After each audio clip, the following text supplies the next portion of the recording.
Jewish Channel's Week in Review. Rabbis ban one of the most popular sources for Jewish information. Orthodox Jewish boxer Dmitry Salita returns to the ring, and fighting for workers' rights from a Jewish perspective. It's the Jewish news that's changing your world right now in this episode of the Week in Review. Hello, and welcome to the Jewish Channel's Week in Review. I'm Stephen I. Weiss.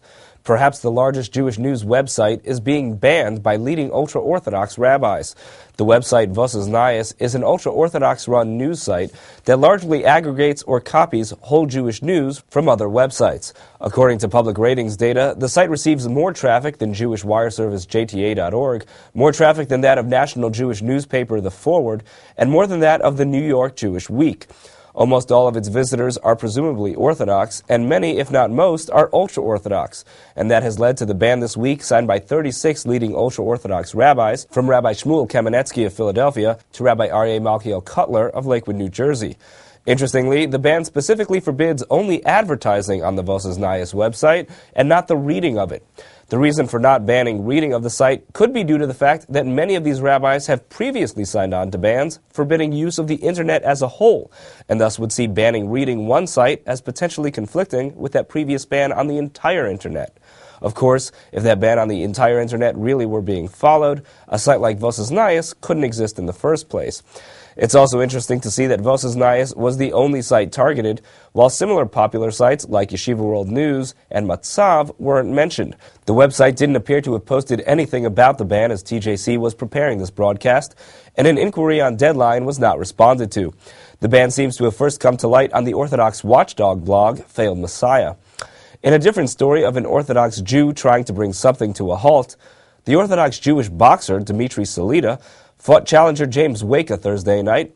The full fight, including appearances by pop star Matisyahu, can be viewed on the Jewish Channel right now.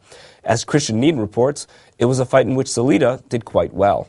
Dmitry Salita walked out to the ring this past Thursday night, serenaded by friend Matisyahu singing King Without a Crown, and Salita looked visibly primed and ready to take out James Weka for a chance to wear the vacant IBA welterweight belt.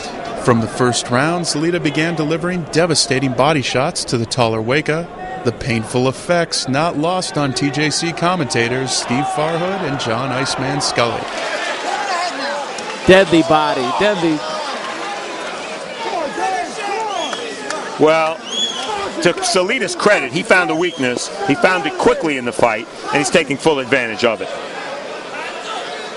And that's a tough thing for Weka. For the rest of this fight, he's always just going to be waiting for that hammer to drop. And it wasn't long before Salita dropped it. And my guess is one more knockdown. And that's a low left hand and a right hand up top. Sure enough, one more knockdown, and that's it. It's over. David Fields calls it. In his post-fight interview, Farhood asked Salita about preparation and execution. The body shots, the agony on his face was so apparent. Yet you kept your cool and you didn't rush things, and you actually finished him with what I would call a crunk right hand. You've been working out in Detroit at the most famous gym in boxing. Is that where you learned that right hand? Well, you know, it's a combination of working with Normal and working Normal Local. I've been working with since I'm very young. And Sugar Hill from Kronk Gym and Emmanuel. It's a good combination. It's a good team, and I think everything is coming together very well. Lorick added that Salita's third-round victory was about where they'd planned it to happen. We said it was going to be 4 rounds today. I didn't really predict that, but Dmitry was in such good shape, and getting ready for Micah Chanda was no other way that we wanted to be a knockout.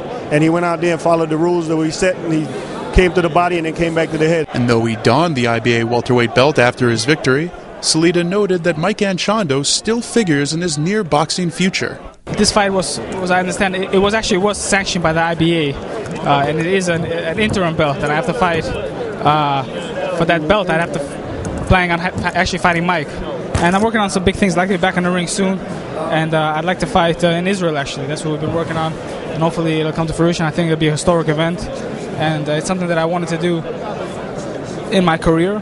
And hopefully it'll happen soon. You know how much money that will cost you to send all these Brooklyn people to Israel? You have to pay for that, Dmitry. Well, as a promoter now, right? I mean, I have to count it up. Hopefully we'll get one of the nice Jewish airlines to step in and help us out on that. And before turning things over to a special performance by Matisyahu, Farhood summed up Salida's victory for the TJC audience. Alrighty, so Dimitri Salita does what he needed to do tonight against the substitute James Weka. He takes him out with a brutal body attack and then a big right hand. It's been fun here at Roseland Ballroom in New York City. Fight night on the Jewish Channel. For John Scully, I'm Steve Farhood. We wish you all the best. Thanks so much for watching. Dimitri Salita, a big winner tonight. Thank you, Christian. A Jewish fight of a different kind is one for additional workers' rights, and Christian Needon has that story as well.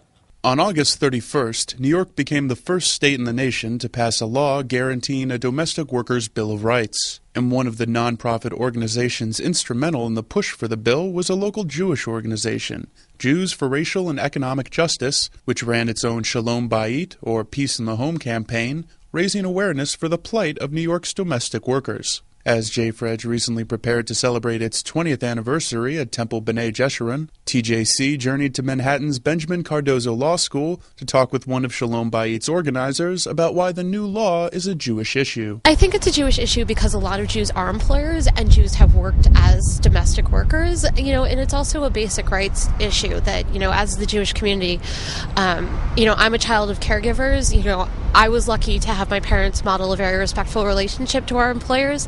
But, so that's my personal connection to the work, is that I've benefited greatly, and it's, one way I can give back. But on the other hand, it's a very large issue. They're a really core part of our society that's been overlooked, and as young Jews, we should make it our responsibility to bring their work to the forefront and give them respect and recognition. And among older Jews, few have the ground-level workers' organizing credentials of Cy Khan. The founding board chair of Jewish Funds for Justice was honored by JFREJ for his musical advocacy work and introduced to the crowd by current Jewish Funds for Justice President Simon Greer and New York City Councilman Brad Lander. It's my incredible both personal and organizational honor to be here tonight to celebrate the 20th anniversary of JFREJ. Incredible. To celebrate this extraordinary victory of the Domestic Workers' Bill of Rights that we're and to pay tribute to my friend and mentor, Cy Khan. Khan told TJC why Jews should care about sticking up for the rights of all workers. Because of my Aunt Nellie, who was a shoe factory worker in the Bronx. Because of my Uncle Charlie, who sold women's pants door to door. Because of my Uncle Seymour, who installed oil burners. Because of my Uncle Bill, who was a tire recapper. Because of my Aunt Reba, who was an Army nurse in World War II. This is our history. This is also our country, our world. And it's a very Jewish attitude to understand that if anyone's happiness is diminished, so is ours. That's why on Pesach, on Passover, we dip from Elijah's cup to mark the plagues, but to also make it clear that when anyone's cup of happiness is diminished, so is ours. Reporting for the Jewish Channel, I'm Christian Needon. Thank you, Christian. That's all for this week. From all of us here at the Jewish Channel, be well. The Jewish Channel is available on cable. IO Optimum Cable Channel 291, Time Warner Cable Channel 528, RCN Channel 268, Verizon Fios Channel 900, and Cox Cable Channel 1. For more information, visit tjctv.com.